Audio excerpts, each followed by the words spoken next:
At one point, Mickey actually looks genuinely terrifying in Mickey Plays Papa. I won't say why, but I'm sure you'll know exactly what I mean. It's basically the last frame or the last cell of the cartoon, and he looks really creepy.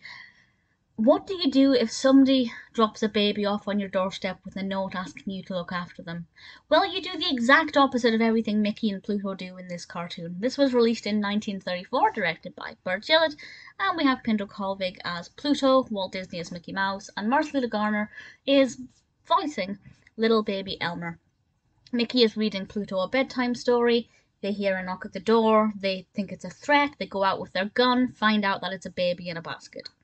And what they do then is try and entertain the baby instead of, checking to see if anybody's outside or calling the authorities. They just start to clown around instead because that's what you would do. I'm a little bit cynical because I think mainly the baby really annoyed me in this. The noise it made was so irritating.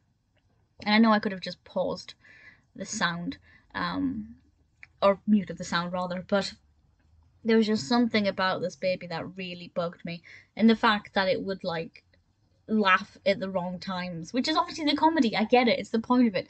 But the baby just really irritated me in this one, and I didn't really enjoy it as much as I could have done because there was something about that character that really annoyed me. And I think I was really also annoyed by Mickey's response to this baby. It's just completely unrealistic. And cartoons aren't meant to be realistic, and normally I don't have a problem with that. But there was just something about this one that rubbed me up the wrong way. And I think it's because they just didn't do the right thing straight away. And I got really annoyed by that. And then the more they tried to do things to help the baby, even though they were doing the wrong things, the baby got increasingly frustrated. And I just kind of thought, yeah, kid, that's actually about right. You should get frustrated because they're not doing what they should be doing. So for me, the narrative and the baby wound me up. But in terms of being well animated, it worked well. The sound effects were in time with the animation. And, it was very well edited. But I just don't think the narrative was very well developed at all. So for me, Mickey Plays Papa is actually kind of a weak link. Because a lot of the 1930s Mickey Mouse cartoons are quite fascinating, very interesting. They make me curious to learn more or watch more of them. But this one, the noises the baby made, really annoyed me. They were realistic, or relatively realistic.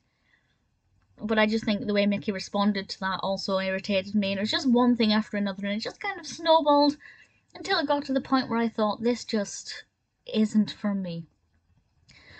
If Mickey had just called the authorities and then tried to entertain the baby, I definitely would have been on board with it. But unfortunately, I can't suspend disbelief quite that much. It's weird. Normally I don't have a problem with that, but there's something about this one. I think it's just the combination of the annoying baby and the annoying actions of Mickey Mouse. And that made it just that little bit harder for me to get behind.